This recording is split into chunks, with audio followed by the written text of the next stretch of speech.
રાજ્યમાં સ્થાનિક સ્વરાજની ચૂંટણીઓના પરિણામો જાહેર થયાના 3 સપ્તાહથી વધુ સમય વીતી ગયો છે।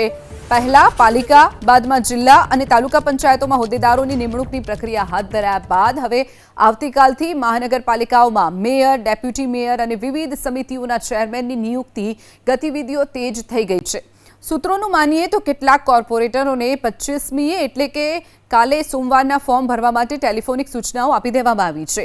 સૂત્રોનું માનીએ તો અમદાવાદ મહાનગરપાલિકામાં ચૂંટાયેલા 20 કોર્પોરેટરને 25 મેના ફોર્મ ભરવા માટે ટેલિફોનિક સૂચના આપી દેવાઈ છે। સ્ટેન્ડિંગ કમિટીના ચેરમેન પદની જાહેરાત બાદ 9 કોર્પોરેટર ફોર્મ પરત ખેંચી લેશે।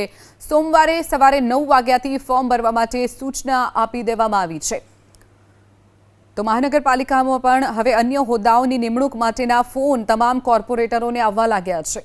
સૂત્રોનું માનીએ તો કેટલાક કોર્પોરેટરોને 25મીએ એટલે કે કાલે સોમવારના ફોર્મ ભરવા માટે ટેલિફોનિક સૂચનાઓ આપી દેવામાં આવી છે। સૂત્રોનું માનીએ તો અમદાવાદ મહાનગરપાલિકામાં ચૂંટાયેલા 20 કોર્પોરેટરને 25 મેના ફોર્મ ભરવા માટે ટેલિફોનિક સૂચના આપી દેવાઈ છે। સ્ટેન્ડિંગ કમિટીના ચેરમેન પદની જાહેરાત બાદ 9 કોર્પોરેટર ફોર્મ પરત ખેંચી લેશે। સોમવારે સવારે 9 વાગ્યાથી ફોર્મ ભરવા માટે સૂચના આપી દેવામાં આવી છે।